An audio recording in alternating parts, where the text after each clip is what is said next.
So earlier today, the UFC just announced some massive fights, and one of them was Jiří Procházka taking on Alex Pereira in the co-main event of UFC 295 for the vacant light heavyweight championship. I cannot wait for this fight. I also cannot wait for the other fights that they announced in UFC 296, Edwards versus Covington. I will talk about these fights in separate videos, so do keep an eye out for those. But we want to talk about Jiří versus Alex. That is what we're here for in this video. I'm gonna go with Alex Pereira to win this matchup. I think that it is a stylistically bad matchup for Jiří Procházka.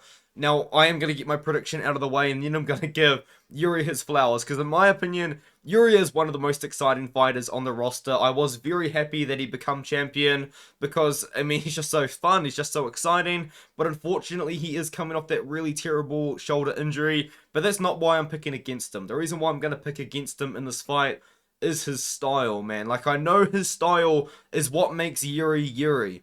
The hands are low, and he's just throwing from the waist, and he's super aggressive. He's got good head movement. He looks a little bit silly doing it as well. Watch Jiří hit pads. It is not a good look. A lot of times people look good hitting pads. Jiří doesn't, because even when he's hitting pads, he's throwing from the waist. It's ridiculous, but that is what makes Jiří Jiří, and that is why he has had so much success in MMA, because he has had a wild amount of success in MMA, not just in the UFC. We're talking about a guy that had a successful run in Ryzen. We're talking about a guy that has, I believe, 29 wins, 25 of them by knockout. I mean, this is just absolutely ridiculous at this point.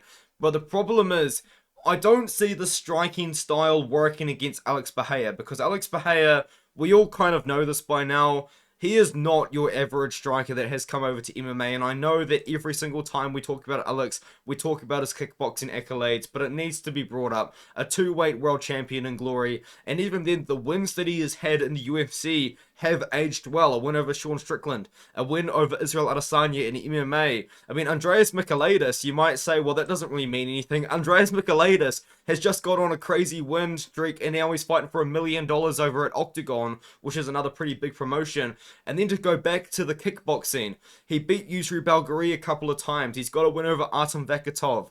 You know, he won the trilogy against Jiří Procházka, I should say. He beat Israel Adesanya. He also did beat someone in Justin Jacoby, who's had success. Cesar Almeida, who's now in the UFC. I mean, we could just go on and on and on. He's even beaten just Jason Wilness, who beat him before in the past as well. You could go on and on about Alex Pereira's kickboxing pedigree and how his wins have actually aged well with some of those guys that he beat in kickboxing now coming over to the UFC. Now, not really in the case of Jiří Procházka, but it does need to be said, Jiří Procházka still did fight on the Contender Series, right? So now we've got Alex Pereira in the situation here. I think he's going to land the shot, man. I'm going to just say it.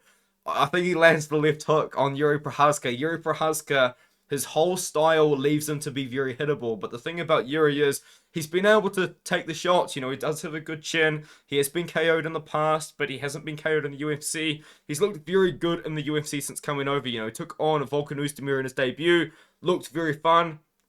Looked very exciting. Knocked him out. Took on Dominic Reyes, knocked him out brutally, but still did deal with a little bit of adversity in that fight. And then he dealt with a little bit of adversity against Glover as well, and probably was on his way to losing that fight. Although I do believe that a couple of the judges gave him a 10-8 rounds. If he didn't get that rear naked choke, we could have been looking at Glover with the belt. But, I mean, now it's Alex Pereira versus Jiří, and yes, you could say Jiří could go for takedowns and he could grapple with Alex. I'm going to say, yeah, he could, but the problem is that's not Jiří's game. I've never really seen Jiří go out into a fight with a wrestling game plan, and the thing about Alex Pereira is, although he's 36 years old, I'm gonna say it again, like, this guy, he's not just your average 36-year-old in MMA. It's absolutely ridiculous what Alex Pereira has managed to achieve in his career in a short amount of time as well. He only made his debut in the UFC a couple of years ago now. It's just absolutely insane what he's done, and he is making improvements in his game. Now, yes, you could say the striking isn't really improving, but my argument to that is, like what is there to improve upon? You know, he already was one of the best strikers in the world. Well, I mean, how do you expect him to get better at striking while trying to train wrestling, while trying to train jiu-jitsu? And that's when it comes to the jiu-jitsu as well. You know, Alex Pereira just got his brown belt in BJJ recently. Now, we didn't really see the greatest display of grappling when he did take on Israel Adesanya in that first fight, and they did go down to the ground. But it was Alex Pereira initiating that wrestling and that grappling to try and mix it up a little bit in that matchup. And trust me, I think Alex Pereira training every single day with Glover, that's going to make his grappling better. I mean, just by default, you know? So I think Alex Pereira, if the fight does get down to the ground, yes, Pereira could be a little bit of a disadvantage just due to the experience factor, but I don't think he's going to be a fish out of water. It's not going to be like if Yuri gets the fight down to the ground, it's all over. Like, I know this is going to be a really, really bad analogy, but you're going to have to kind of roll with it here. It's not like if Alex Pereira took down Paul Craig, sorry, got taken down by Paul Craig, would all be like, oh my goodness, you know, Paul Craig could try and submit him. It's not really like that, you know. It's like, oh, okay, like Jiří Procházka, he does have grappling, but it's not his game. It's not his go-to. And the thing is, with that shoulder injury as well, what is Yuri gonna look like coming out off that shoulder injury? Apparently, the worst shoulder injury the UFC physicians had ever even seen. I mean, come on, like it's a little bit of a red flag there. But I think that the main reason why I'm picking Alex is the style, man. The style that Yuri has.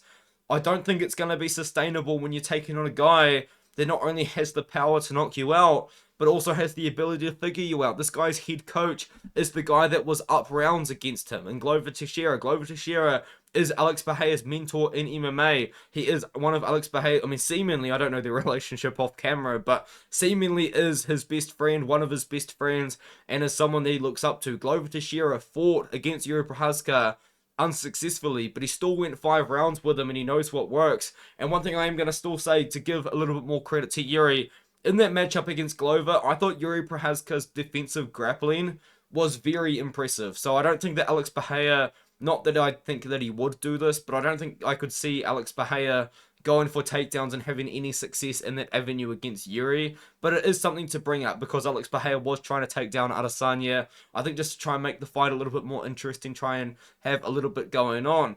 But as I said, I think this fight takes place on the feet. I think Yuri's going to come out with his usual style. Super, super aggressive, hands low, against one of the better strikers that we've ever seen. And yes, maybe Alex Pereira hasn't really seen someone that strikes like Yuri. No one really has. I'm sure that you could find examples out there. But to my knowledge, I don't really know anyone that has the same sort of style as Jiří Procházka.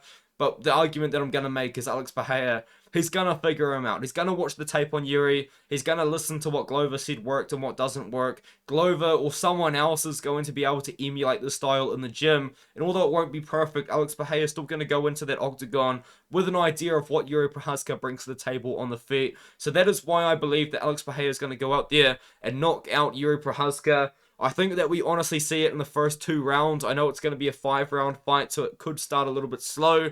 Alex Pereira's fights aren't necessarily too slow. They're super, super technical for the most part. I mean, his fight against Jan Blachowicz wasn't the most exciting in the world, but I thought that Alex Pereira did win that matchup, and I thought he looked quite good taking on the former champ in Jan. And even in Jan, it would be a pretty tough matchup for Yuri. Now, I think we'd have to have a pretty close conversation about that one, because I think people would be on either side in that matchup. But for me, personally, I think Alex Pereira gets it done.